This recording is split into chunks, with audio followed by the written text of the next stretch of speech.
Okay, here we are back again today, and we're in our trade. We are officially short the euro dollar US dollar. And let's take a look here. Let's go down here to. Okay, so we are 38 pips to the negative currently. And judging from the looks of this, we've been about 53 pips to the positive. So we've had an opportunity here to take profits if that is what we wanted to do. We wanted to stay in this trade longer for the purposes of demonstration and not set any trailing stops. We'll pop in here to the hourly and take a look real quick. We broke through here and sold off. Went down nicely. Now actually when we were 53 pips to the good, we could have actually placed a break-even stop right back here where we were in the market before. If, again, our trading methodology was calling for that particular type of stop. Okay. Now, I'm going to start on the larger time frame. We're going to work our way back and look at a few things. And we'll also talk more about stops and stop placement as well.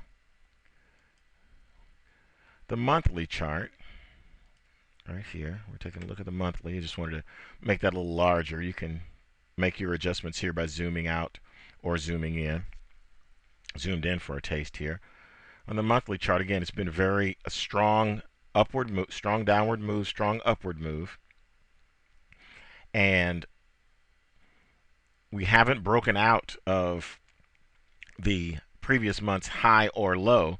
So there's nothing really significant happening. We're really in the middle of the range here, okay? All right.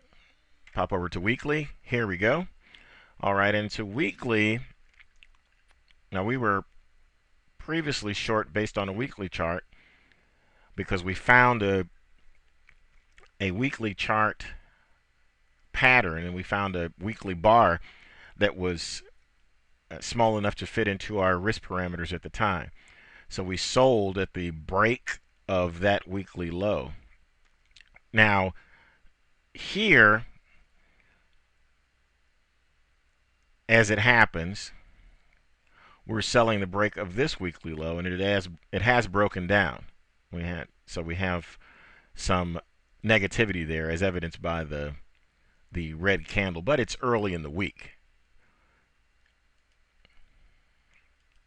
Now here's what we really based our trade upon.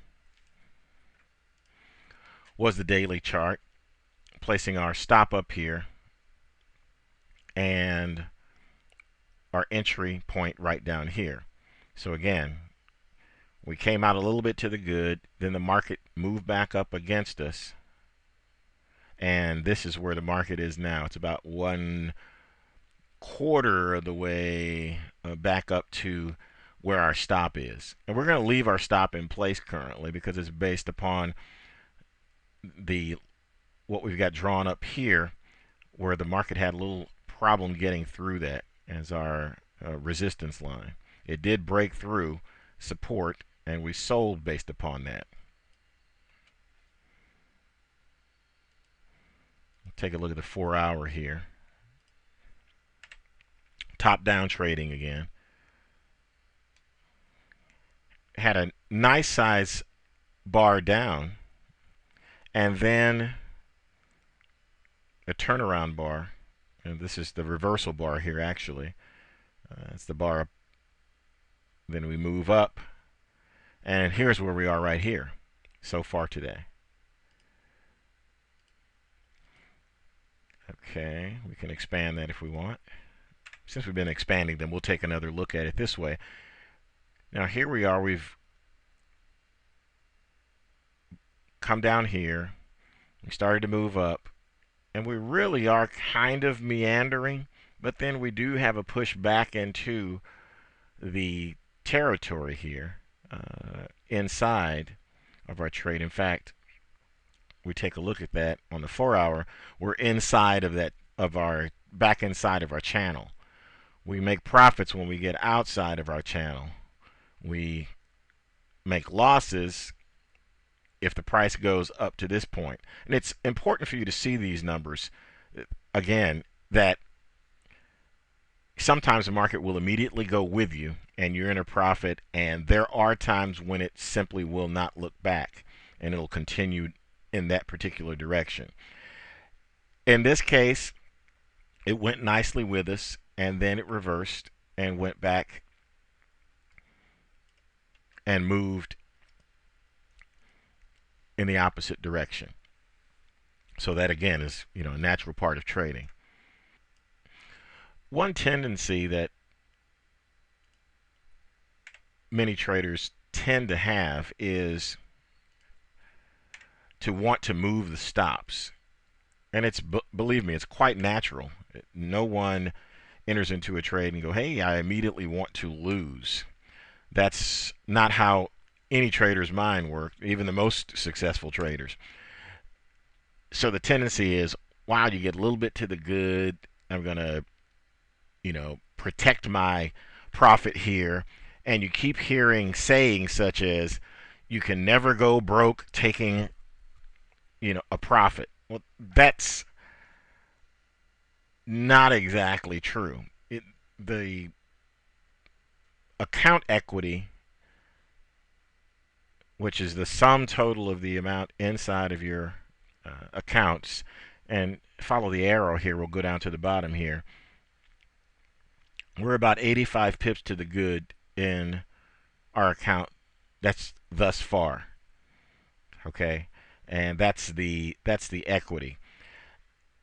Your account equity grows when the sum total of your winners is greater than the sum total of your losers. So, for instance, if you have a series of winning trades and they all add up to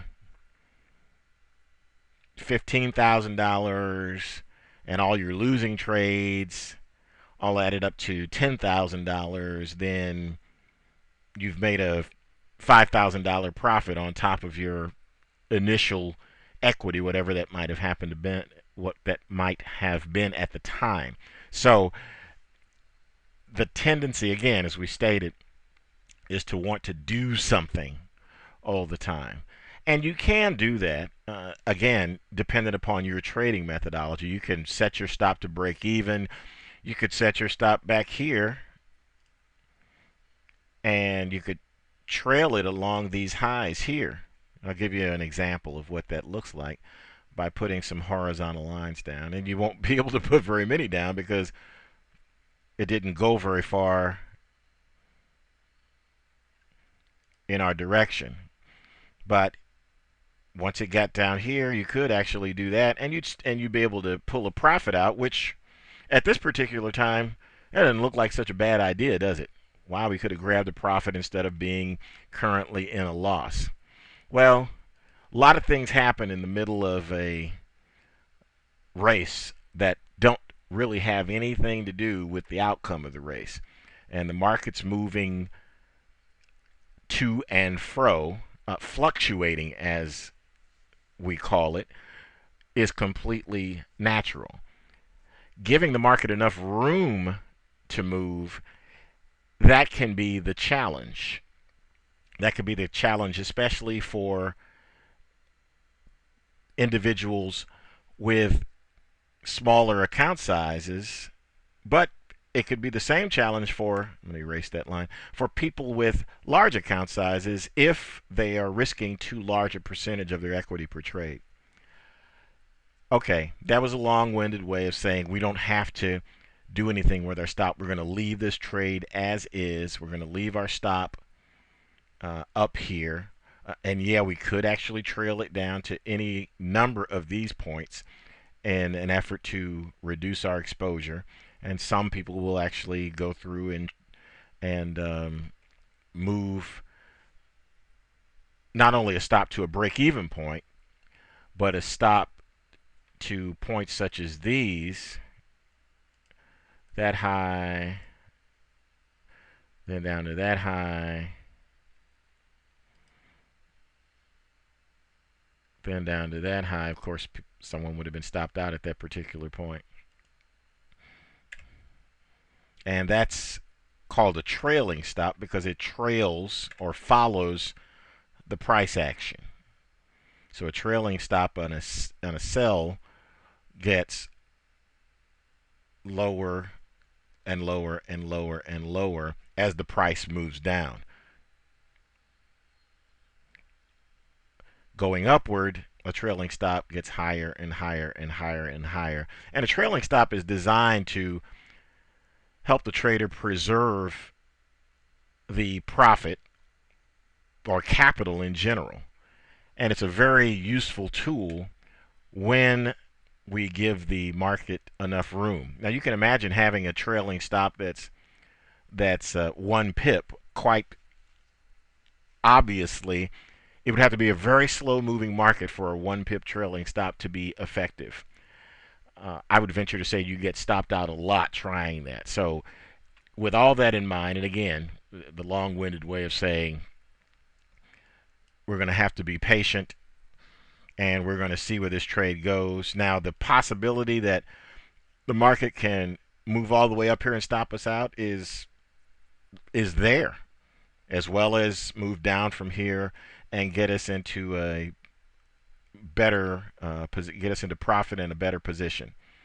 So what we're going to do is we're going to leave this trade and we'll come back to it and we'll take a look at it and we'll see where we are from there. Thank you very much, and I'll see you in the next module.